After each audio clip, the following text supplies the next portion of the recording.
আমার ভাই, আমার বাবা, প্রত্যেককে বলি, আমাকেও বলি, আপনাকেও বলি, বয়স্ক চাচা আপনাদেরকেও বলি, আপনাদেরকেও বলি, গুনাহ ছাড়েন, গুনাহ ছাড়েন, গুনাহ ছাড়েন, গুনাহ ছাড়েন, গুনাহ ছাড়েন। এই দাদা, চাচা, গুনাহ আগুন, গুনাহ আগুন। চা দোকানের আড্ডা বন্ধ করেন, নাটক সিনেমা দেখা বন্ধ করেন, টেলিভিশনের নর্তকী দেখা বন্ধ করেন, কথায় কথায় গালিগালাজ করা বন্ধ করেন, সুদের টাকা বন্ধ করেন, আব্বা কিস্তি লওয়া বন্ধ করেন। এই বুড়া মিয়া, জাহান্নামে যাবেন, জাহান্নামে, জাহান্নামে। কিস্তি আপনারে জাহান্নামে নেবে, সুদ আপনারে জাহান্নামে নেবে, বিড়ি আপনারে জাহান্নামে নেবে, চা দোকানের টেলিভিশনের আড্ডা, নর্তকীর নাচ দেখা আপনারে নর্তকী নাচতে নাচতে জাহান্নামে ফেলবে, জাহান্নামে। ওয়া ইন্নাল ফুজুরা ইয়াহদি ইলান নার। আল্লাহ নবী বলেন প্রতিটা পাপ তোমাদেরকে জাহান্নামের দিকে নিয়ে যাবে, আগুনের দিকে। কিসের দিকে বলেন না? কোরআন শরীফে আছে আল্লাহ তাআলা কোরআনুল কারীমের একটা সূরার মধ্যে 11 বার একটা কথা বলছেন, ওয়াইলুন ইয়াউমাইদিল লিল মুকাদ্দিবিন। আল্লাহ বলছেন প্রত্যেক মিথ্যাবাদী, নাফরমান, পাপী, মনে রেখো সেদিন আখিরাতে মিথ্যাবাদী, পাপী, নাফরমানদের জন্য রয়েছে জাহান্নাম। এই কথাটা এক সূরাতে আল্লাহ 11 বার বলার পর কথা শেষ করছে, শেষ কথাটা আল্লাহ তাআলা বলছে ফাবিআইয়ি হাদিসিম বাদাহু ইউমিনুন। আমার বান্দা বলো তো আমি আল্লাহ এরপরে আর কেমনে বললে, কি বললে তুমি বিশ্বাস করবা? আল্লাহ নিজে বলছে ফাবিআইয়ি হাদিস, এরপরে আমি কি বলতাম, এরপরে বান্দা আমি আর কিভাবে বলতাম? আমি আল্লাহ জাহান্নামের এত বিস্তারিত বর্ণনা কোরআনে দিলাম, জান্নাতের এত বিস্তারিত বর্ণনা কোরআনে দিলাম, আখিরাতের এত বর্ণনা কোরআনে দিলাম, কিয়ামতের এত কথা কোরআনে বললাম, পূর্ববর্তী বহু জাতি ব্যক্তির ঘটনা বলি আমি কোরআনে বর্ণনা করলাম যে আমার অনুগত হলে কি হয়, আমার অবাধ্য হলে কি হয়। ফেরাউনের কথাও আমি কোরআনে উল্লেখ করছি, ইউসুফ আলাইহিস সালামের কথাও আমি কোরআনে উল্লেখ করছি। আনুগত্যের পুরস্কার কি, আমার অবাধ্যতার পরিণতি কি, সেই নূহ আলাইহিস সালামের কওম থেকে আমি আল্লাহ যুগে যুগে কত জাতি, কত ব্যক্তিকে আমার নাফরমানির কারণে ধ্বংস করে দিছি, কত জাতি, কত ব্যক্তিকে আমার আনুগত্যের কারণে সম্মানিত করেছি। এগুলো আমি কোরআনে বলেছি। আমি জাহান্নামের বিস্তারিত বর্ণনা দিয়েছি, জান্নাতের কথা আমি আল্লাহ বলেছি, আমার রসুলকে আমি কেন পাঠাইছি সেটা আমি বলছি, আমার আদেশ কি আমি বলছি, আমার নিষেধ কি আমি বলেছি, আমি তোমাকে কেন বানাইছি তাও বলছি, আমি তোমার কাছে কি চাচ্ছি তাও বলছি, আমি তোমাকে আখেরাতে কি দেব তাও বলেছি, দুনিয়া তুমি কিভাবে চলবা তার বিধিবিধানও আমি বলে দিয়েছি। তো আল্লাহ যেন বলে বান্দা আর আমি কি বলতাম, তবুও কেন জাহান্নামী হইলাম? এর জন্য কিয়ামতের দিন যেন আল্লাহ তাআলা জিজ্ঞেস করবে, বান্দা বলো বান্দা কেন জাহান্নামী হইলা, কি জিনিস ছিল না তোমার? তুমি কি শুনো নাই আমি তোমার রব আল্লাহ? তুমি কি শুনো নাই তোমার নবী মুহাম্মদুর রাসূলুল্লাহ সাল্লাল্লাহু আলাইহি ওয়াসাল্লাম? তুমি কি শুনো নাই তোমার কিতাব কোরআন? তুমি কি শুনো নাই তোমার ধর্ম ইসলাম? তাহলে তুমি একবারও ভাবলা না কেন, একবারও চিন্তা করলা না কেন? প্রিয় ভাই, প্রিয় ছেলেরা, তোমরা ছোট না, 14 বছর 16 বছর বাবা ছোট না। 16 বছরের সাহাবী যুদ্ধের সেনাপতি ছিলেন, 17 বছরের মুসলমান, সে আরব থেকে এসে এই ভারতীয় উপমহাদেশে সর্বপ্রথম হিন্দু রাজা সিন্ধুর দাহির পরাজিত করে সর্বপ্রথম ইসলামের পতাকা রাজপ্রাসাদে, যিনি হিন্দু রাজার প্রাসাদে সর্বপ্রথম কালেমার পতাকা উড়াইছেন, তিনি 17 বছর বয়সী যুবক ছিলেন, মুহাম্মদ ইবনে কাসেম রাহমাতুল্লাহ। গোটা আফ্রিকা যিনি বিজয় করেছেন তিনি 22 বছরের যুবক ছিলেন, উকবা ইবনে নাফে রাদিয়াল্লাহু তাআলা। তোমরা ছোট না, তোমরা ভাবতেছো তোমরা এখনো বাচ্চা না, আব্বা বাচ্চা না, বাচ্চা হলে এত দুষ্টামি, এত গুনাহ। তুমি যদি ছোটই হও, 16 বছর বয়সেও ছোটই হও, এত নারী দেখো কেন বাপ? ছোট মানুষ এত উলঙ্গ ছবি দেখে? ছোট মানুষ এত নর্তকী দেখে, ছোট মানুষ এত নাচ গান দেখে, তুমি তো অসভ্য। এত কম বয়সে যে এত বেশি মোবাইলে নারী ছবি অশ্লীল দৃশ্য দেখো, তুমি তো লম্পট, চরিত্রহীন, তুমি তো অসভ্য, তুমি তো বেহায়া, নির্লজ্জ। তুমি যাকে দেখো মোবাইলের ছবি, সে তোমার মা না ফরমান? বলো একটা ছেলে, বলো তোমার মাকে দেখো। যদি মানুষের বাচ্চা হও, রক্তে যদি মানুষের রক্ত হয়, তো তুমি কল্পনা করো তো যে তোর মাকে এরকম দেখুক কেউ, তোর মাকে উলঙ্গ দেখুক কেউ, তোর বোনকে উলঙ্গ দেখুক, তোর মেয়েকে কেউ বিবস্ত্র দেখুক বেটা, তোর ফুফুকে দেখুক, তোর খালাকে দেখুক, তাহলে তুমি যাকে দেখছো সে কি কারো মা না? সে কি কারো বোন না? সে কারো মেয়ে না? সে কারো ফুফু না? সে কারো খালা না? এজন্য মনে রাখো বাবা, আজকে তোমাদেরকে তোমাদের অভিভাবকরা মনে করছে তোমরা ছোট, আর সেই সুযোগে শয়তান তোমাদেরকে দিয়ে সমস্ত নষ্টামি করায় ফেলছে। চরিত্রহীনতার জেনার, ব্যভিচার, নারী ছবি, অশ্লীলতা, বেহায়াপনা। গত 2 দিন আগেও পত্রিকা আসছে বাংলাদেশে গত 1 বছরে, গত 10 বছরের চাইতে বেশি, আমি নিজে পড়ছি রিপোর্ট, এইডস আক্রান্ত মানে যৌন রোগে আক্রান্ত মারাত্মক যেটা মহামারী, HIV আক্রান্ত রোগীর সংখ্যা গত 10 বছরের চাইতে গত 1 বছরে বেড়ে গেছে। এবং উনি লিখছেন যে এর একটি বড় অংশ, রিপোর্টার লিখছেন, বিভিন্ন হসপিটালের জরিপ হিসাব করছেন, এই হসপিটালে চিকিৎসাধীন কয়জন, এর মধ্যে উনি লিখছেন বড় অংশ কিশোর, যুবক না, কিশোর। কিশোর মানে সর্বোচ্চ 13, 14, 15 বছরের ছেলেদেরকে বল। যারা এই পরিমাণ অসভ্যতা করছে যে পৌঁছে গেছে এখন মহামারীতে, এইডসে আক্রান্ত। এজন্য দোস্ত, একদিন ঘুম ভাঙবে, একদিন তুমি জাগবে। পৃথিবী তোমার অপেক্ষায় বসে থাকবে না। তোমার দাদা তোমার সাথে মরবে না, তোমার আগে মরে যাবে। তোমার আব্বা তোমার সাথে মরবে না। ওই যে দেখেন, ওই বেয়াদব দেখেন, ওই 2 বেয়াদব চুরি করে, মানে এমন গাদ্দার, যে গাদ্দারের কথা হইল আমি শুনবো না, তোমার মতো হুজুর না, তোমার আব্বা বললো আমি শুনবো না, আমি ছবি উঠাবো। আরে বেয়াদব, উঠে গেলে ভালো, এত রাত হয়েছে ঘুমায় যাও বাবা, অথবা গিয়ে বাইরে অন্য ছবি দেখো।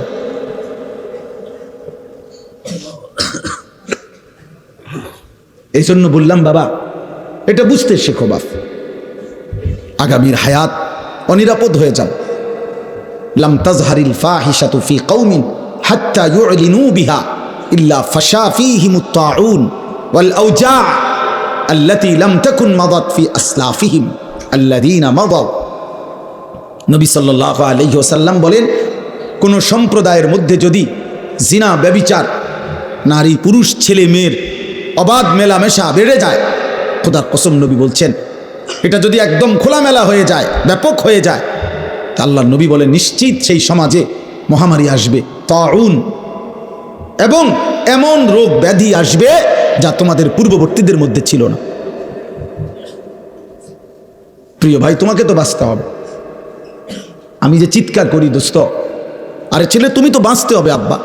তুমি যদি এমন হইতো যে বিপদে পড়বো আমার পাপের কারণে, আমার দাদায়, কারণ আমি তো মরে যাবো আগে, দাদা মরবো পরে, না রে আব্বা, তুমি পড়বা বিপদ। আগামীর সমাজে নিরাপদ সম্পর্ক, হাদিসে আছে, কোন সমাজের মধ্যে ছেলে মেয়েরা যদি অবাধ এই নারী ছবি, অশ্লীলতা, বেহায়াপনা, উলঙ্গতা তোমাদের সবার পছন্দ হয়, তাহলে আগামী সমাজে তুমি নিরাপদ সম্পর্ক, নিরাপদ ফ্যামিলি, আগামী সময়ে তোমরা নিরাপদ বোন, নিরাপদ মেয়ে, নিরাপদ ইজ্জত, সতীত্ব খুঁজে পাবা। আল্লাহর কসম করে বলল, কসম খোদার, এটা মনীষীদের কথা। তুমি যেমন নষ্ট, তো যে তোমার বিবাহের সম্পর্কে আসবে, তো 1 দিন পরে হোক আর 6 মাস পরে হোক, তুমি টের পাইবা সেও দুশ্চরিত্র। সেদিন আফসোস করতে হবে। না ঠিক বলে চিৎকারের দরকার নাই বাপ, তুমি বুঝো। আমি আমি ব্যাপক সমর্থন চাই না, আমি আখেরাত চাই, আখেরাত চাই। আমি বললাম না, এটা কিতাবে স্পষ্ট আছে। আপনারা যারা বাবারা আছেন, আপনারা খুব বেশি খামখেয়ালি করতেছেন, খুব বেশি। আপনাদের ছেলেরা, এগুলো আপনাদের ছেলে, এই ছেলেগুলো এখানে যারা এখন বসছে আসছে, এরা নর্থ বেঙ্গল থেকে আসে নাই, পার্বত্য চট্টগ্রাম থেকে আসে নাই, খুলনা বরিশাল থেকে আসে নাই, এরা রংপুর বিভাগ থেকে আসে নাই, এরা এখানকার আশেপাশে সর্বোচ্চ 10 কিলোমিটার 20 কিলোমিটার জায়গার ছেলে।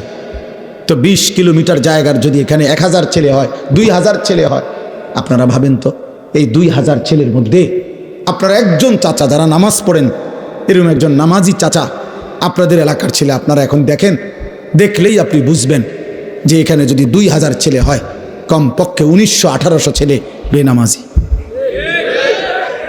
আর যদি মিথ্যা বলি তো তোমরা প্রতিবাদ করো। তোমরা যারা আজকের সারাদিনে 5 ওয়াক্ত নামাজ পড়ছো, যুবক ভাই, কিশোর ভাই, তো তোমরা প্রতিবাদ করো যে না, আমরা হুজুর আপনাকে এখন প্রমাণ করব আমরা বেশি অংশ নামাজ পড়ছি। বলো, তুমি চ্যালেঞ্জ করো, তাহলে বিচার হবে আমার,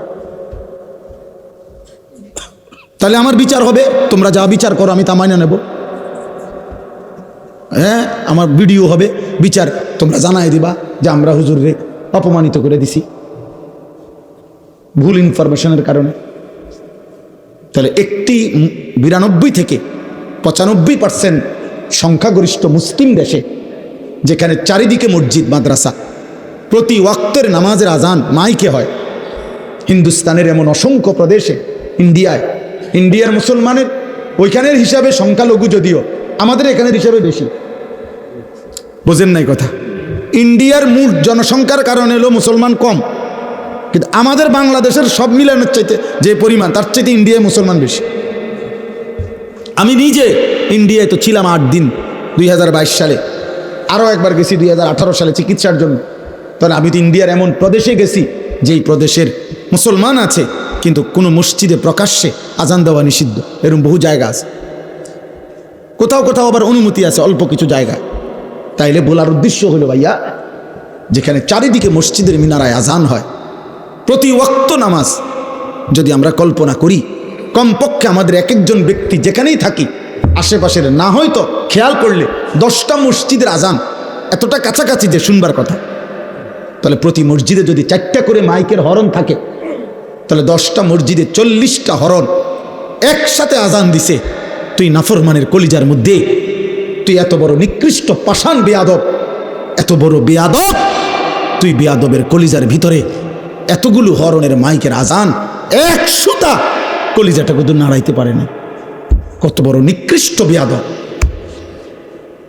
বেনামাজির চাইতে বেয়াদব পৃথিবীতে কেউ না। কত বড় নিকৃষ্ট! হায়, তোর মা তোকে শিখায় নাই কোনোদিন? আহা, নাফরমান ছেলে, তোমার মা কোনোদিন বলে নাই তুমি মুসলমান? তোমার বাবা কোনোদিন বলে নাই? তোমার ছোটবেলার মক্তবের হুজুর তোমারে কোনোদিন বলে নাই যে মুসলমানের উপরে 5 ওয়াক্ত নামাজ ফরজ? তো 16 বছর বয়সে এভাবে ভুলে গেলা, 18 বছর বয়সে এভাবে ভুলে গেলা। তো মাত্র এত কম বয়সে যদি আল্লাহকে এভাবে ভুলে যাও, 24 ঘন্টার মধ্যে একটা সেজদাও দিলা না যে নাফরমান ছিল, তো আল্লাহকে যদি এভাবে বিদায় দাও, আরে নাফরমান, আগামী 60 বছর তোর যদি হায়াত হয় আর এভাবে বেনামাজি জিন্দিগি চলে, তো আগামীতে তুই দাজ্জাল হবি, দাজ্জাল। তুই তো হবি দাজ্জাল।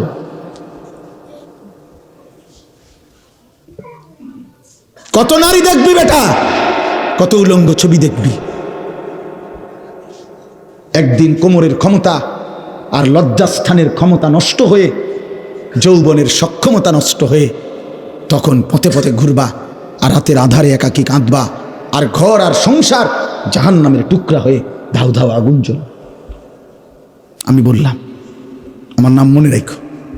আলহামদুলিল্লাহ, আমি এই বিষয়ে কিশোর যুবকদের যাবতীয় বিষয় নিয়ে আমার জিন্দিগির 24 ঘন্টার মেইন সাধনা, আমি এই নিয়েই পড়ি সারাদিন, সারা পৃথিবীর খোঁজ খবর, রিপোর্ট, এগুলো জানতে চেষ্টা করি। ওইখানে লিখছে ওই কথাটা শেষ করছিলাম না, এই রিপোর্টে বলছে এরপরে। তাহলে বললাম যে বেশি অংশ কিশোর।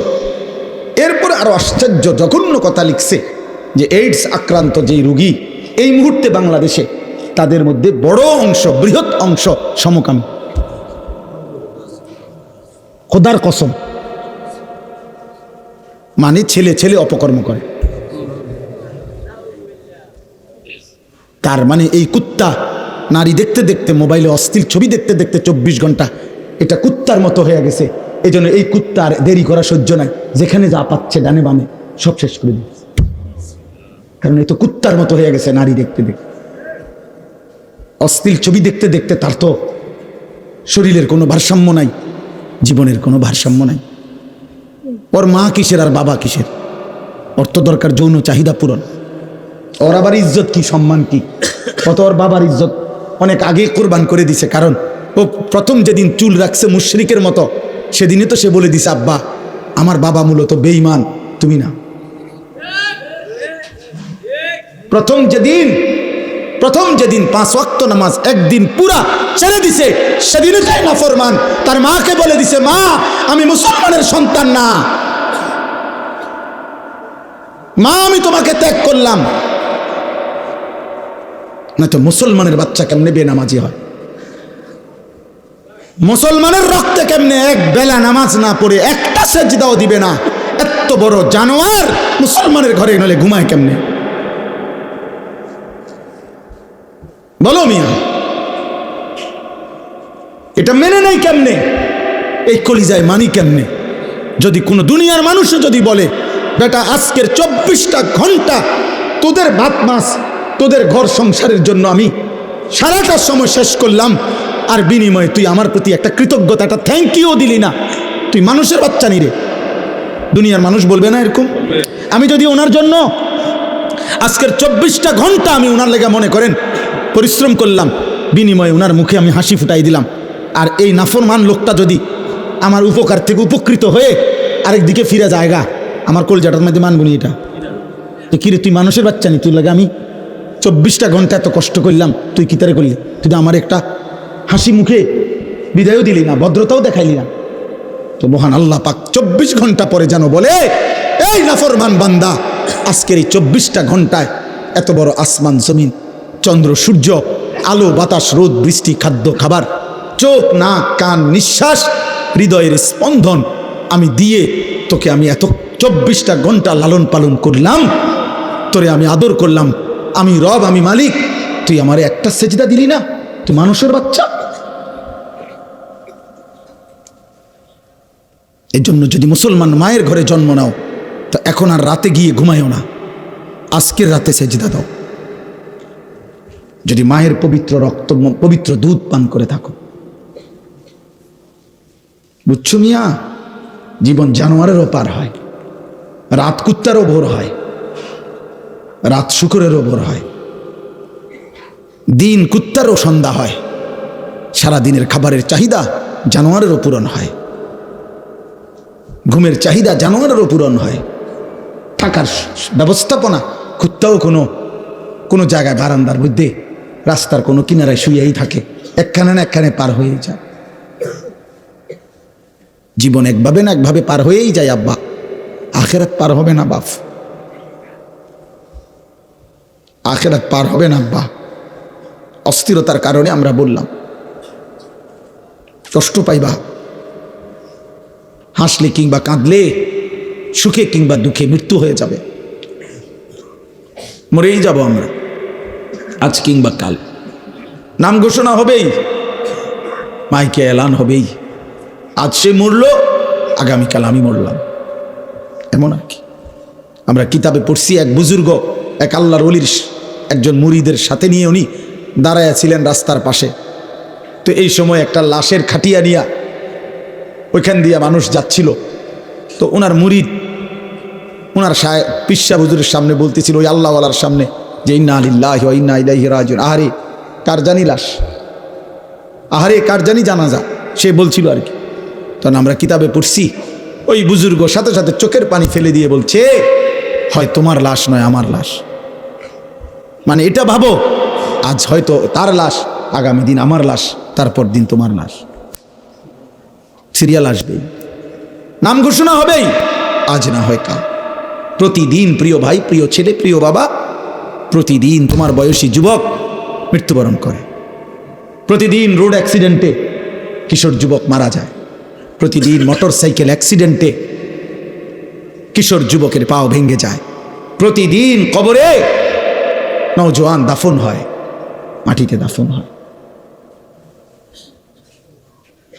দাফন হয়। এই জন্য মৃত্যু নিশ্চিত। ওয়াজাআত সাকরাতুল মাউতি বিল হক। আল্লাহ বলে, বান্দা মনে রেখো, সত্য সত্য মৃত্যুর যন্ত্রণা আসবে। ফালাউলা ইযা বালাগাতিল হুলকুম ওয়া আনতুম হিনাইদিন তানদুরুন ওয়া নাহনু আকরাবু ইলাইহি মিনকুম ওয়ালাকিন লা তুবসিরুন। আল্লাহ বলে, বান্দা মালাকুল মউত আজরাইল যখন রুহুটা টান দিবে আর কণ্ঠনালীর কাছে যখন এসে আটকায় যাবে, তখন ছটফট করবে, আর তোমাদের আত্মীয় স্বজন চারিদিকে অবাক নয়নে তাকিয়ে থাকবে। আমি আল্লাহ তখন সেখানেই থাকব। যদি কারো ক্ষমতা থাকে তো তোমাদের ওই মুমূর্ষ মৃত্যু পথযাত্রী ব্যক্তিকে তোমরা নিয়ে নাও, আমি আল্লাহ তাকে এখন মৃত্যু দেব, তোমরা পারলে রেখে দাও। আল্লাহ চ্যালেঞ্জ করছে। ফালাউলা ইন কুনতুম গায়রা মাদিনিন। আল্লাহ বলেন, যদি বলো আখিরাত হবে না, যদি মনে করে থাকো নাফরমান পরকাল বলতে কিছু নাই, তারজিউনাহা ইন কুনতুম সাদিকিন, তাহলে তোমাদের স্বজনকে ফিরিয়ে রাখো। তোর আব্বারে রেখে দে, ওই যে তোর বাপ মরে যাচ্ছে, আল্লাহ বলেন আমি তাকে এখন কবরের দিকে নেব, তুই তাকে দুনিয়ায় রেখে দে। আমি এখন তাকে মৃত্যু দেব, তুমি পারলে বান্দা তাকে রেখে দাও। পারবা তো বাপ? কথা বলে না। হাত্তা ইদা জাআ আহাদাহুমুল মাউতু ক্বালা রাব্বিরজিউন। আল্লাহ বলে, যখন নাফরমানের মৃত্যুর সময় হয়, আজরাইল যখন এসে সামনে দাঁড়ায়, তখন নাফরমান চিৎকার দিয়ে বলে, আল্লাহ একটা বারের জন্য আমারে দুনিয়ায় থাকতে দেন, আর কিছুদিন থাকতে দেন, লাআল্লি আমালু সালিহান ফীমা তারাকতু। যে আমলগুলো আল্লাহ ইতিপূর্বে করি নাই, সবগুলো নেক আমল এবার যদি থাকতে পারি করব। কাল্লা, আল্লাহ বলবেন না, কখনোই না। আল্লাহ আমাদেরকে বুঝ দান করে। আমার ভাই, আমার বাবা, প্রত্যেককে বলি, আমাকেও বলি, আপনাকেও বলি, বয়স্ক চাচা আপনাদেরকেও বলি, আপনাদেরকেও বলি, গুনাহ ছাড়েন, গুনাহ ছাড়েন, গুনাহ ছাড়েন, গুনাহ ছাড়েন, গুনাহ ছাড়েন। এই দাদা চাচা, গুনাহ আগুন, গুনাহ আগুন। চা দোকানের আড্ডা বন্ধ করেন, নাটক সিনেমা দেখা বন্ধ করেন, টেলিভিশনের নর্তকী দেখা বন্ধ করেন, কথায় কথায় গালিগালাজ করা বন্ধ করেন, সুদের টাকা বন্ধ করেন, আব্বা কিস্তি লওয়া বন্ধ করেন। এই বুড়া মিয়া, জাহান্নামে যাবেন, জাহান্নামে, জাহান্নামে। কিস্তি আপনারে জাহান্নামে নেবে, সুদ আপনারে জাহান্নামে নেবে, বিড়ি আপনারে জাহান্নামে নেবে, চা দোকানের টেলিভিশনের আড্ডা, নর্তকীর নাচ দেখা আপনারে নর্তকী নাচতে নাচতে জাহান্নামে ফেলবে, জাহান্নামে। ওয়া ইন্নাল ফুজুরা ইয়াহদি ইলান নার। আল্লাহর নবী বলেন, প্রতিটা পাপ তোমাদেরকে জাহান্নামের দিকে নিয়ে যাবে, আগুনের দিকে। কিসের দিকে বলেন না? চলেন এবার তরজমা শুনেন, তাইলে কথা শেষ। আলহামদুলিল্লাহ। আল্লাহ তাআলা বলেন, ওয়াকালু আইদা দালালনা ফিল আরদ আইন্না লাফি খালকিন জাদীদ। এই আর 10টা মিনিট, এর ভিতরেই মুনাজাত করে দেব ইনশাআল্লাহ। আল্লাহ তাআলা বলেন, মক্কার কাফেররা, কুরাইশরা নবীজি যখন কালেমার দাওয়াত দিচ্ছিলেন, তখন প্রতি মুহূর্তে নবীজি আখিরাতের কথা বলতেন। এটা বলতেন, আমাদের প্রত্যেকের মৃত্যুর পরে আল্লাহ আমাদেরকে কবর থেকে একদিন নির্দিষ্ট সময়ে হাসরের ময়দানে উঠাবেন। এটা আল্লাহ বলতেন, নবীজি শুনাইতেন।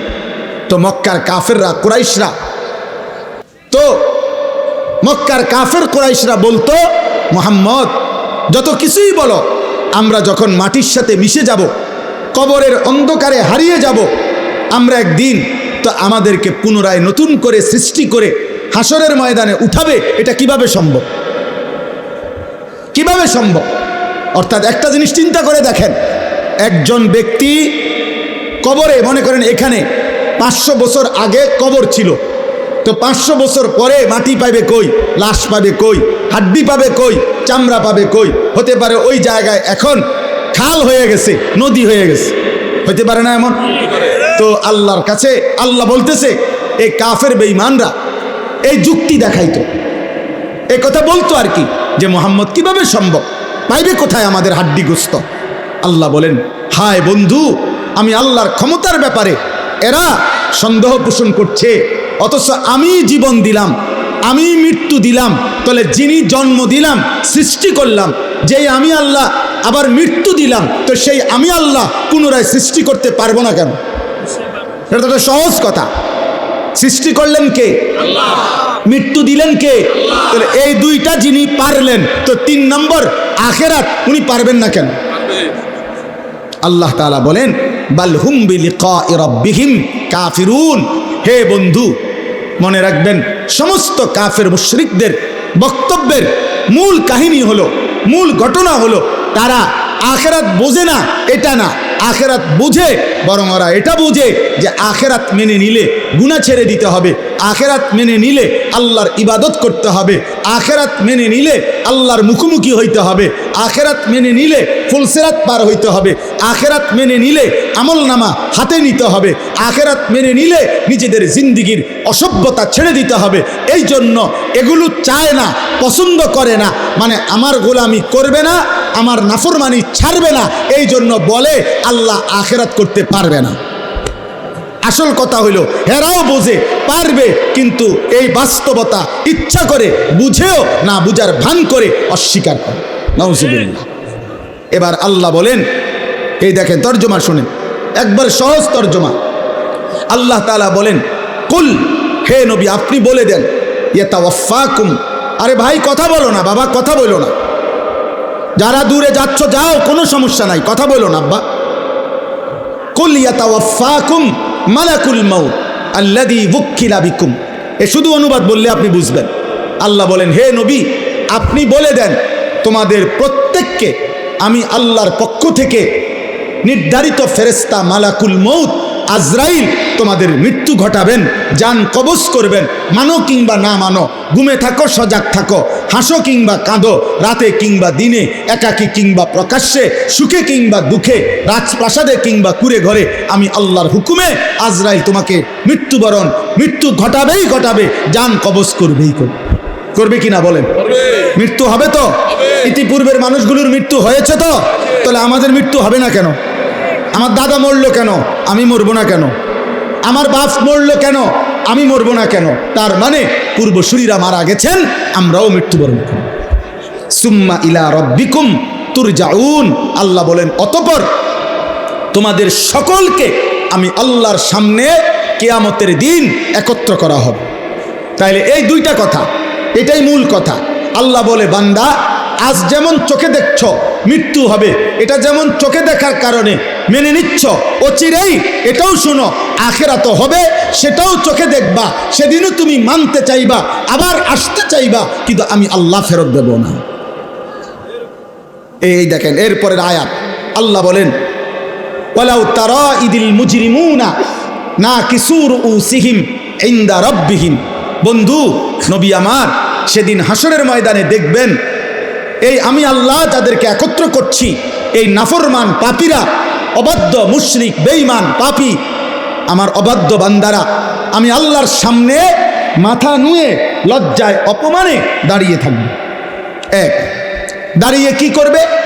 বলবে আল্লাহর কাছে, রব্বানা আবসারনা ওয়া সামি'না।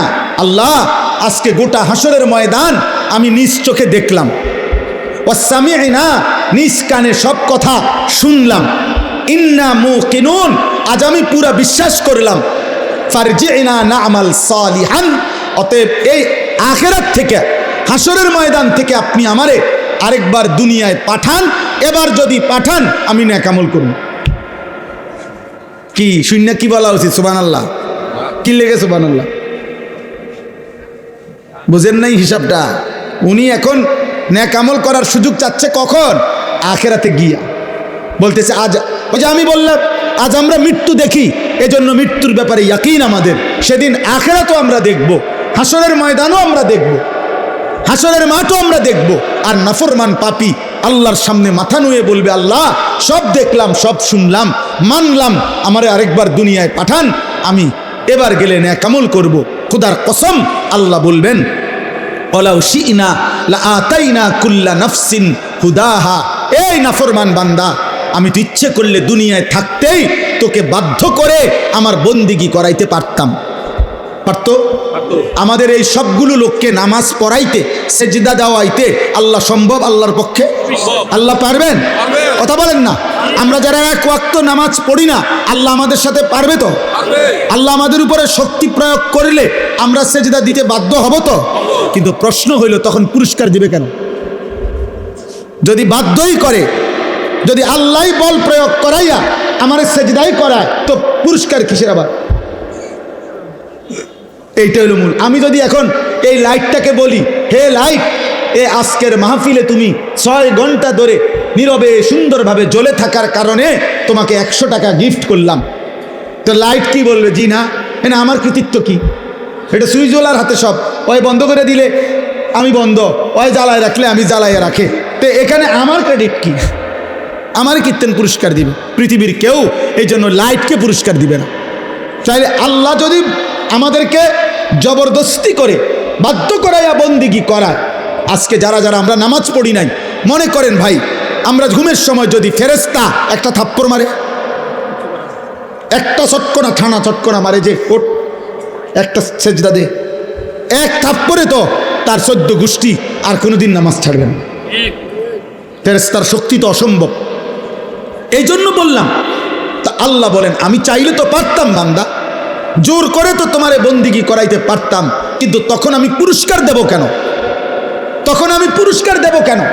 এই জন্য আল্লাহ বলেন, আমি তো সেদিন দুনিয়ায় কোরআনের মাধ্যমে, নবী রাসূলের মাধ্যমে, আমার ওয়াহির মাধ্যমে, কত লক্ষ উলামায়ে কেরামের মাধ্যমে, কত ওয়াজ, কত মাহফিল, কত জুমার বয়ান, কত চোখের পানির বিনিময়ে আমি তোমার কাছে কথা পৌঁছাইছিলাম যে বান্দা, আমারে না দেখে, আখেরাত না দেখে তুমি আজকে দুনিয়ায় আমার গোলামি করো, বন্দিগি করো। আজকে আখেরাতে আমি ইচ্ছে করেছিলাম, চেয়েছিলাম তুমি দুনিয়ায় আমারে সেজদা করবা, আজ আমি আখেরাতে নিজ হাতে তোমার হাতে পুরস্কার তুলে দেব। কিন্তু তুমি আমার কথার কদর করলা না, তুমি আমার কথা পাত্তা দিলা না। ওয়ালাকিন হাক্কাল কাউলু মিন্নি লাআমলাআন্না জাহান্নামা মিনাল জিন্নাতি ওয়ান নাসি আজমাইন। অতএব হে নাফরমান, আজ আমার চূড়ান্ত ফয়সালা, আমি আল্লাহ তোমার মতো নিকৃষ্ট নাফরমান বেঈমান মানুষ এবং জিন দিয়ে আমার জাহান্নাম পূর্ণ করব, পূর্ণ করব। আজ আমি মাফ করব না, বিচার করব। সেদিন আমি দুনিয়ায় মাফ করতে চেয়েছিলাম, আল্লাহ এখন আমাদেরকে মাফ করবে, এ কথা বলছি কিনা? কথা বলেন না কেন? এ আজকেও মনে করো, তোমরা যতগুলো ছেলে, যে কয়জন এখনো আসো, তোমরাও যদি খোদার কসম আল্লাহর উপরে ঈমান ঠিক রেখে শিরিক মুক্ত হয়ে যদি তোমরা তোমাদের পিছনের জিন্দেগির গুনাহ, বেনামাজি জীবন, গুনার জীবন থেকে তওবা করে 1 ফোঁটা চোখের পানি ফেলতে পারো, খোদার কসম আল্লাহ বলে আমি তোমার 90 বছরের গুনাহ একসাথে মাফ করে দেব। আসমান পরিমাণ গুনাহ মাফ করে দেব, পাহাড় পরিমাণ গুনাহ মাফ করে দেব, সমুদ্রের ফেনা পরিমাণ গুনাহ মাফ করে দেব। তো আল্লাহ তো এখন মাফ করতে রাজি কিনা? বলে না? আমরা আপনাদেরকে বলছি কিনা? কোরআন বলছে কিনা?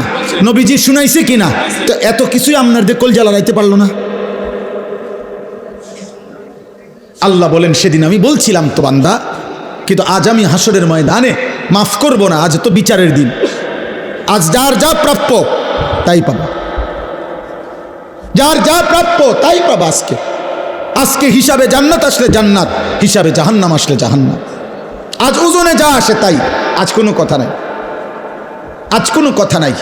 এই সর্বশেষ কথা হলো, ফাযুকু বিমা নাসিতুম লিকা ইয়াউমিকুম হাদা ইন্না নাসিনাকুম। বাফ, আল্লাহ যখন এই কথাটা বলে ফেলবে, তখন একজন জাহান্নামী ব্যক্তির আর কোনো ভরসা থাকবে না।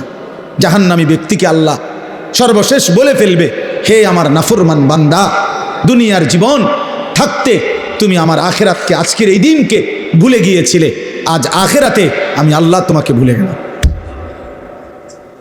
যাও, তোমার বন্ধুদেরকে ডাকো, তোমার যারা মাস্তান বাহিনী সান্দাবাস তা করে ডাকো, তোমার না সাফাতি আছে, রামদা আছে, ডাকো। ওই যে দেখেন দোস্ত, এটা অসভ্যতা। প্রাপ্তবয়স্ক ছেলে, বালেক ছেলে একজন আরেকজনকে জড়াইয়া ধরা, এটা অসভ্যতা, এটা অশ্লীলতা, এটা বেহায়াপনা, এটা নোংরামি, এটা নোংরামি, এটা শাহওয়াতের গোলামি। হাইসো না, তামসা মনে করো না, নিজেরে নিজে নষ্ট করে দিও না।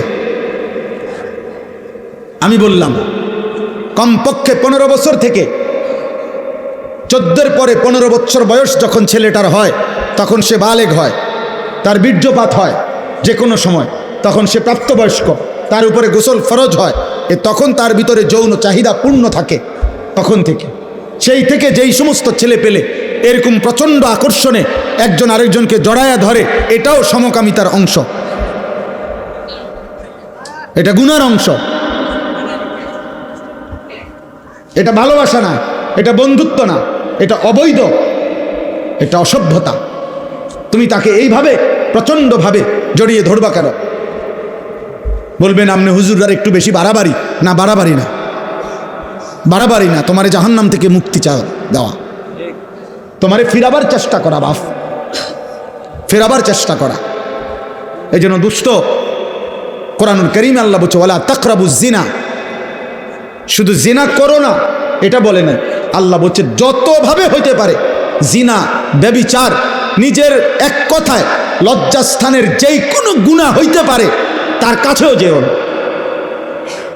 কাছেও যেও না। এজন্য কোনো মেয়েকে দেখলে তো আর আমি তার সাথে জিনা করি নাই না, এটা ধীরে ধীরে তোমাকে জিনার দিকে নিয়ে যাবে, এর সাথে হোক আর অন্য কারোর সাথে। কমপক্ষে না পারলে মন তো চাইবে, কমপক্ষে হারাম কল্পনা তো জাগবে। এই জন্য ভাই একটা ছেলেই বুঝো, আমি বড় আশা নিয়ে বলি, অনেকটা খোলামেলা বলে ফেলি, উদ্দেশ্য আমার একটাই, কেউ ফিরুক, কেউ ফিরুক, কেউ বদলাক, কেউ বদলাক।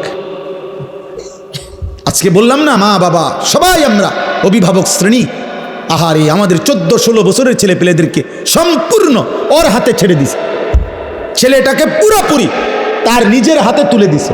বাবা তোমার চুল, তোমার পোশাক, তোমার কোন জামা ভাল লাগে, কোন গেঞ্জি ভাল লাগে, কোন প্যান্ট ভাল লাগে, তুমি খাইবা কি, কাকে পছন্দ করবা, কোন বন্ধুদের সাথে চলবা, বিকালে আড্ডা দিবা কোথায়, রাতে আড্ডা দিবা কোথায়, সব কিছু তোমার পছন্দ। তো your wish your life, your life your wish, তোমার জীবন তোমার পছন্দ, যার সাথে মন চায়, যা মন চায় তুমি নষ্ট হইয়া পচ্চা গল্লা যাও, টাকা লাগলে আব্বার কাছ থেকে নিও, ভাত লাগলে তোমার মার কাছ থেকে গিয়ে খাই, শেষ।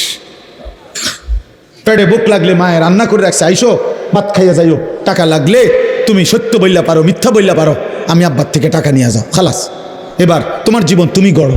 না না, এই পৃথিবীর ইতিহাসে সৃষ্টির প্রথম থেকে নিয়ে আজ পর্যন্ত মানুষের জীবন গঠনে তার উপরে কারো তত্ত্বাবধান থাকতে হয়, কেউ তাকে ধরে রাখতে হয়, কেউ তাকে টেনে ধরতে হয়, মন্দ পথ থেকে ফিরাইতে হয়, উত্তম পথে চালনা করতে হয়, নাইলে হয় না। নিজে নিজে মানুষ হয় না, নিজে নিজে জানোয়ার হয়, নিজে নিজে জানোয়ার হয়।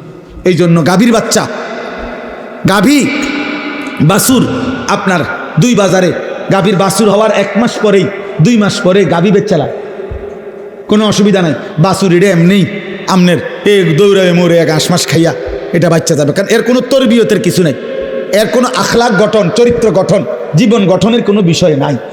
কিন্তু মানুষের বাচ্চা আর গাভীর বাচ্চা এক না। মানুষের বাচ্চা কারো তত্ত্বাবধানে থাকতে হয়, বাবা খেয়াল রাখতে হয়, মা খেয়াল রাখতে হয়, অভিভাবক খেয়াল রাখতে হয়। আমি ঘরের বারান্দায় বসছি, আমার মা আমার ডাক দিয়ে ভিতরে নিয়ে আসছে, আব্বা ভিতরে আইয়া বইও। আমি বলছি মা কি হইছে? মা বলছে ফুত ওই বাসার কাজের মেয়ে তোর দিকে তাকাইছিল, মা দেখছি, এই জন্য তোরে ডাইকা নিয়ে আসছে। আমার পুরা জীবনে আমি একটা টুপি, লাল 4টা ফুলওয়ালা, একবার একটা টুপি পরছিলাম। আমার আব্বা আমার টুপি খোলায় ফেলছে, বলছে না আব্বা ঠিক আছে, আমি জীবনে কোনোদিন বাবা সাদা টুপি ছাড়া অন্য টুপি পরি নাই, তুইও পরিস না আব্বা, না জায়েজ না। রঙিন টুপি কি নয়, হারাম বলতেছি না, কিন্তু বাবার একটা কি কথা খুলে ফেলছি। আমি জীবনে একবার শুধু একটা পাঞ্জাবি আপনার এই বুতামের কাছে এমব্রয়ডারি করা এদিক দিয়া রেডিমেড একটা পাঞ্জাবি কিনছিলাম। আমার বড় ভাই প্রথম যে বেলা পড়ছি, বড় ভাই দেখেই আমার গায়ের থেকে ধৈরা গায়ে পড়া অবস্থায় টান দিয়া সিরা টুকরা টুকরা করে ফেলাই দিছে। কেউ ধরে রাখতে হয় বাপ, কেউ ধরে রাখতে। আজ তোমাদেরকে ছেড়ে দিছে বাবা যে আব্বা ধর, তোর 12,000 টাকার মোবাইলের কাছে তোকে তুলে দিলাম, তোর 16,000 টাকার মোবাইলের হাতে তুলে দিলাম, তোর জীবন তোর হাতে। যার কারণে বদনসিব সন্তান আর কোনোভাবেই আল্লাহও চেনে না, আখেরাতও চেনে না, ডানও চেনে না, বামও চেনে না, কর্তব্যও চেনে না, করণীয় বুঝে না, কি খায় কি করে কার মতো চুল রাখে বলতেও পারতো না। বাস্তবতা এটা, মানে তার তো কোনো অভিভাবক নাই। কে তার চুল ঠিক করে দিবে? কে তার চেহারা ঠিক করে দিবে? কে তাকে বুঝায় দিবে যে দাড়ি লম্বা করো? কে তাকে বুঝায় দিবে মুছ ছোট করো? কে তাকে বুঝায় দিবে টয়লেট পেপার ব্যবহার করো? আমি তো আলহামদুলিল্লাহ আমার 9 বছরের বাচ্চাকেও এখনো বলি, আব্বু টয়লেট পেপার নিছো কিনা? ওরে বারবার মনে করাই দিছি। ফজরের নামাজে আলহামদুলিল্লাহ এমনি বুঝাচ্ছি, দাঁড়ায় থাকি তো ছেলে আমার উঠলে বাপ্পু তজু করে তো মসজিদের জামাতে যাইতে চেষ্টা করি। এটা আমার জিম্মাদারি। আপনাদেরকে কিছু বলা এটা যদি আমার দায়িত্ব হয়, আমার সন্তানকে ঈমান আমল শিখানো, আমার বিবির ঈমান আমলের দিকে নজর রাখা, আমার মেয়ের ঈমান আমলের দিকে নজর রাখা, খোদার কসম এটা আমার আপনাদের চাইতে বেশি দায়িত্ব। আপনাদেরকে বলা এটার চাইতে ওইটা আমার কি বেশি দায়িত্ব। অতএব শেষ কথা এটাই, আযুকু আযাবাল খুলদি বিমা কুনতুম তা'মালুন। আল্লাহ বলে বান্দা সেদিন তুমি আমাকে ভুলে গেছিলে, আজ আখিরাতে আমি তোমাকে ভুলে গেলাম। অতএব অনন্তকালের জন্য আযাবাল খুলদ, খুলদ মানে অনন্তকাল, অনন্তকালের জন্য তুমি তোমার মন্দ কর্ম নাফরমানির বদলায় জাহান্নামের আযাব ভোগ করতে থাকো। যা নাফরমান, আজ তোকে আমি চিনি না, যা এবার তোর কোন বাপ থাকলে তুই বল গিয়া তোর বাপের সুপারিশ করতে, যা তোকে জাহান্নাম থেকে বাঁচাই। আল্লাহ যদি কারো জাহান্নামের ফয়সালা দেয় তাকে ফিরাবে কে? নবী তো সুপারিশ করবে, নবী ফয়সালা দেবে না। আপনি না বুঝলে আবার জিগায়েন বালা হুজুরে, বুঝের হুজুরে জিজ্ঞাসা করে, বুঝ মানে আলেমকে। নবী সাল্লাল্লাহু আলাইহি সাল্লাম সুপারিশ করবে। সুপারিশ মানে ফয়সালা, সুপারিশ মানে আবেদন, আবেদন। দরখাস্ত মানে ফয়সালা, দরখাস্ত কারো কাছে দিতে হয়, অন্য কেউ এটা কি করে? মঞ্জুর করে। তো নবী তো সুপারিশ করবেন, ফয়সালা দেবে কে? আল্লাহ, আল্লাহ, আল্লাহ। এই জন্য নবীজিকে আল্লাহ বলছে, বন্ধু এ পরিমাণ আমি জাহান্নাম থেকে মুক্তি দেব, আপনার উম্মত জান্নাতে আমি এত বেশি পরিমাণ দেব, আপনার মুখে হাসি ফুটবে, আপনারে খুশি করাবো, আপনারে নারাজ করব না। আল্লাহ আমাদের প্রত্যেককে ঈমান আমল দান করেন। আল্লাহ আমাদের প্রতিটা সন্তানকে কবুল করেন। এই মাদ্রাসা আল্লাহ কবুল করেন, এই এতিমখানা আল্লাহ কবুল করেন। এই মাদ্রাসা আল্লাহ সরকারি মাদ্রাসা, এখন দাখিল না আলিম, দাখিল মাদ্রাসা আল্লাহ কবুল করে নেন। আলহামদুলিল্লাহ আমার ভাই হাফিজ ইয়াসিন ভাই, মৌলানা ইয়াসিন ভাই দীর্ঘদিন যাবত এই মাদ্রাসা হেফজখানা নিয়ে মেহনত করছে। আলহামদুলিল্লাহ সেই নাসির ভাই যখন আমার কাছে গেছিলেন বলছিলেন, সেই থেকে নিয়ে নিয়মিত আমরাও মাঝে মধ্যে যখনই সুযোগ পাই আসতে চেষ্টা করি। আজকেও সেই সূত্রে আসলাম। আমরা আপনাদেরকে ভালোবাসি, আপনারাও আমাদেরকে মহব্বত করেন, আমরা জানি। প্রিয় যুবক ভাই, নওজোয়ান ভাই, সবার কাছে বলি, আব্বা এমন সুন্দর জীবন নষ্ট করো না। এই পৃথিবীতে চরিত্রহীনতায় মৃত্যু হইলে নারী, ছবি, জিনা, ব্যভিচার, মদ, জুয়া, অসৎ চরিত্র নিয়ে দোস্ত মৃত্যু হলে খোদার কসম আব্বা তোকে কেউ মনে রাখবে না, তোরে কেউ মনে রাখবে না বাপ। কোনো নাফরমানকে পৃথিবী মনে রাখে না রে বাপ, কোনো পাপীকে পৃথিবী সম্মানের সাথে স্মরণ করে না। ফেরাউনের নামে পৃথিবীর কোনো কুত্তার নামও নাই, নমরুদের নামে পৃথিবীর কোনো কুত্তার নামও নাই। কিন্তু যখন জীবিত ছিল তখন তো দুনিয়া ভোগ করছে না? ফেরাউন তো বাদশাহ ছিল, তো হে কি ভানি ভাত খাইছে? সে কি শুধু ডাল ভাত খাইছে? নমরুদ তো বাদশাহ ছিল, সবচেয়ে বেশি অঞ্চলের বাদশাহ এই পৃথিবীতে যে কয়জন, তার মধ্যে নমরুদ একজন। আবু জেহেলের নামে পৃথিবীর কোনো কুত্তার নামও নাই। কিন্তু সেদিন আবু জেহেল যেই সাহাবাদেরকে জুলুম করছে, ওই সাহাবাদের নামে পৃথিবীর কোটি কোটি ইমানদারের নাম আছে। উমাইয়া ইবনে খালফ যেই বেঈমান হযরত বেলালকে কষ্ট দিছে, তার নামে পৃথিবীর কোনো জানোয়ারের নামও নাই, কিন্তু বেলালের পবিত্র নাম কোটি কোটি ইমানদারের আছে, মুমিনের নাম থাকে। আমি একটা ছেলেকেই বললাম, একজনকে, তোমাকেই বলছি ভাই, আমি ভোটের আশায় না যে সবার ভোট দরকার, আমি ভোটের আশায় তো আসি নাই, আমি আসছি আখেরাতের আশা। এজন্য দয়া করে চলেন আজকের এই কালাচাঁদকান্দি মাদ্রাসা এতিমখানার এই মুবারক মাহফিলে এই শেষ বেলায় আমরা দোয়া করি মালিকের কাছে। আর প্রত্যেকটা ভাই, যুবক, কিশোর, বয়স্ক বাবা নিজ নিজ ঈমান, আমল, আখেরাতের জন্য, গুনাহ ছেড়ে দেওয়ার জন্য আমরা দোয়া করি। ছেলেরা তুমি ফিকির করো, আল্লাহ বরকত দেবে ইনশাআল্লাহ। প্রতিদিন আমি আশার খবর বলি, প্রতিদিন এই গুনার রাজ্যে, গুনার এই সয়লাবের মধ্যেও প্রতিদিন উল্লেখযোগ্য পরিমাণ ছেলে পেলে, কিশোর, যুবক, মুসলিম প্রত্যেক দিন আলহামদুলিল্লাহ বাংলার জমিনে গুনাহ আর অসভ্যতা ছেড়ে দিয়ে আল্লাহর পথে ফিরতেছে আলহামদুলিল্লাহ। এমন ছেলের খবর যদি তোমার দরকার হয় আমার সাথে যোগাযোগ করুন, আমি শোনাবো ইনশাআল্লাহ। আমি নাম দেব, ঠিকানা দেব, তুমি দেখে আইসো। যে ছিল চরিত্রহীন সে এখন ইমানদার, যে মেয়ে ছাড়া, নারী ছাড়া বুঝতো না, সে এখন পাক্কা তাহাজ্জুদের রাত গভীরে চোখের পানি ফেলে সেজদা দেয়। মনে করো না 2-4 ফালতু লোকের কারণে, 2-4 চরিত্রহীনের কারণে পৃথিবী, ইসলাম আটকায় যাবে না। বাস, ইসলাম আছে, ইসলাম থাকবে, আল্লাহর দিন থাকবে। আবু জেহেল সেদিন বিরোধিতা করছে, আবু জেহেল নাই, ইসলাম আছে। আবু লাহাব নাই, ইসলাম আছে, আছে না? এজন্য আমাদের কেউ যদি না মানি, এ কারণে ইসলাম ঠকবে না, দিন ঠকবে না, আল্লাহর কোরআন ঠকবে না। কে ঠকবে? আমরা, আমি ঠকবো। আল্লাহ আমাদেরকে মাফ করে দেন। আমার জন্য দোয়া করবেন, আমার মাদ্রাসার জন্য দোয়া করবেন। আমার যে ছোট্ট মাদ্রাসা কুমিল্লা ক্যান্টনমেন্ট ময়নামতি সাহেবের বাজার, প্রতি মাসের 2য় শনিবার মাসিক ইসলাহি মাহফিল হয়। আগামী শনিবার 13ই ডিসেম্বর ইনশাআল্লাহ সকাল 10টা থেকে 12:30 পর্যন্ত মহিলাদের জন্য বয়ান হয়। আসর থেকে এশা পুরুষদের জন্য বয়ান হয়। ছেলেদেরও দাওয়াত দিলাম, বাবাদের কারো সুযোগ থাকলে যাওয়ার চেষ্টা করবেন। আমার একটা দোয়া চাই বিশেষভাবে। আমি একটা 1 মিনিটে বলি, আমার জীবনের একটা বড় স্বপ্ন, মুসলিম কিশোর, যুবক ছেলেরা আল্লাহর দিকে ফিরবে, আল্লাহর দিকে ব্যাপকভাবে ফিরবে, নামাজি হবে, আগামী দিনে ইনশাআল্লাহ মাহাদির পক্ষে লড়বে, এমন একটা স্বপ্ন আশা নিয়ে মুসলিম কিশোর যুবকরা যেন ব্যাপকভাবে ওযু, নামাজ, ঈমান, আমল, আখলাক, চরিত্র শিখতে পারে। এজন্য আমি একটা ভিন্ন উদ্যোগে আমার মাদ্রাসায় 118 শতক জায়গা একসাথে আমি কিনছি, প্রায় 2.5 কোটি টাকার উপরে জায়গার দাম, মাটির দাম। একটা উদ্দেশ্য, এই স্কুল, কলেজ, ইউনিভার্সিটি সহ সর্বস্তরের মুসলমান যেন বছরের যেই কোনো দিন, যার যেটুকু সময় আছে, এটুকু সময় যখনই আসবে কিছু না কিছু দিন শিখবে, ওযু, নামাজ, সূরা, কেরাত, দোয়া, কালাম, এরকম একটা আশা নিয়ে আমি একটা পূর্ণাঙ্গ বড় মাদ্রাসা করতে চাই। আমার স্লোগান, যে আসবে যখন, দিন শিখবে তখন, যার সময় যতক্ষণ, দিন শিখবে ততক্ষণ।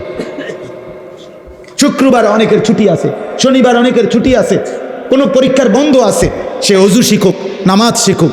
আলহামদুলিল্লাহ আমরা গত এই 1 বছরে আপনার 2 বার আমরা স্কুলের ছেলেদের জন্য আমাদের মাদ্রাসায় কোর্স করাইছি।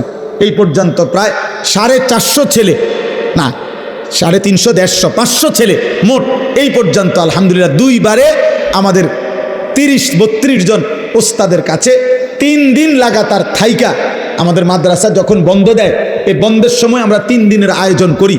এই বন্ধে আপনার আলহামদুলিল্লাহ ওযু, নামাজ, সূরা, কেরাত, 4টা সূরা, প্রয়োজন পরিমাণ কিছু সুন্নত আমল, ওযু, ইস্তেঞ্জা, টয়লেট, বাথরুম, ঢিলা, কুলুক, পাক নাফাকের কিছু মাসআলা আমরা তাকে দিবারাত্রি প্রতিদিন 11 ঘন্টা করে কোর্সের মাধ্যমে 3 দিন লাগায়া শিখাইছি। আলহামদুলিল্লাহ, আলহামদুলিল্লাহ, আলহামদুলিল্লাহ। ফজর ক্যাম্পেইনের কাজ করি আমরা সারা বাংলাদেশ জুড়ে। আমাদের একটা স্বপ্ন যে ফজরের নামাজে মুসল্লি বাড়বে, কিশোর যুবক ফজরের নামাজ পড়বে, এটার একটা ক্যাম্পেইন করি, মানে প্রচারণা করি। আলহামদুলিল্লাহ, যে একটা যুবক সিদ্ধান্ত নিবে যে সে নিজে ফজর পড়বে, আরও সাথীদেরকে, একজনকে সে ফজরের নামাজের জন্য ডাকবে। আমার একটা উদ্দেশ্য হলো এই যে আমি এটা দেখলাম, কি নাম, সমাজের জাগ্রত নাগরিক স্বজন এই যারাই আয়োজন করেছেন, এটা আপনাদের কাছে আমার অনুরোধ, মানুষের কল্যাণ করতে হয় দুইভাবে। এক হলো আর্থিক সেবামূলক কল্যাণ, আরেকটা হলো জীবন পরিবর্তন আখেরাতমূলক কল্যাণ। একটি মুসলিম সংগঠন যেই হোক যেখানে হোক, তাদের প্রথম দায়িত্ব হলো মুসলমানদের ঈমান আমল আখেরাতমুখী জীবন গঠনের কোনো না কোনো চেষ্টা করা। আর দ্বিতীয় দায়িত্ব হলো তাদেরকে সেবামূলক অসহায়, গরিব, এতিম, দুস্থ, বিপদগ্রস্ত, বন্যার্থ যেই কোনো ক্ষেত্রে তাদের পাশে দাঁড়ানো, আর্থিক সহযোগিতা করা, এটা একটা দায়িত্ব। আর জীবন পরিবর্তন একটা দায়িত্ব। এই জন্য এই ফজর ক্যাম্পেইনের কাজ আপনারা করতে পারেন। আলহামদুলিল্লাহ, যে একটা যুবক একজন যুবককে ডাকবে, তুমিও পড়বা, তুমি তোমার একজন বন্ধুকে ফজরের নামাজের জন্য উঠাইবা। এই তোমরা দুইজন হইলে তোমরা দুইজন আবার দুইজনকে বললে 4 জন হবে, 4 জন বললে 8 জন হবে, 8 জন বললে 16 জন হবে। এটা কোনো দল না, আগামী নির্বাচনে প্রার্থী হমু এমন কিছু না, শুধু আখিরাতের জন্য, নামাজের জন্য। এটা আমি অনুরোধ করলাম। আমার অনুরোধ, আমরা প্রত্যেকে আখিরাতমুখী ভালো কাজের সাথে অংশগ্রহণ করব ইনশাআল্লাহ। আমার ওই মাদ্রাসার এই বিশাল জায়গা, আলহামদুলিল্লাহ, এটার জন্য দোয়া করবেন। আর্থিকভাবে যদি কারো সুযোগ হয় সহযোগিতাও করবেন। এই 2.5 কোটি টাকার জায়গা, অনেক আল্লাহর বান্দা সারা বাংলাদেশ থেকে যে যেমনে যেটুকু দিচ্ছে, আমরা সুদ করতেছি, প্রায় 1.5 কোটি টাকা সুদ হয়েছে, আরও বাকি আছে অনেক টাকা। 4200 টাকা এক মুসল্লা পরিমাণ, নামাজের জায়নামাজ পরিমাণ জমির মূল্য। এই টাকাটা আমরা একটা কাগজের মাধ্যমে প্রচার করি, যদি কেউ দেয় আমরা তাকে আমাদের মাদ্রাসার আজীবন উন্নয়ন সদস্য হিসেবে ওনার নাম উঠাই। প্রতিটা দোয়ায় সাদকায়ে জারিয়ার সওয়াব হিসাবে উনি ইনশাআল্লাহ পাইতে থাকবে, কম বেশি আরও হইতে পারে। যে জন্য বললাম, আপনারা আমারে মহব্বত করে, আমিও আপনাদেরকে মহব্বত করি। আল্লাহ আপনাদের প্রত্যেককে ভালো কাজে, নেক কাজে অংশগ্রহণ করার তৌফিক দান করেন।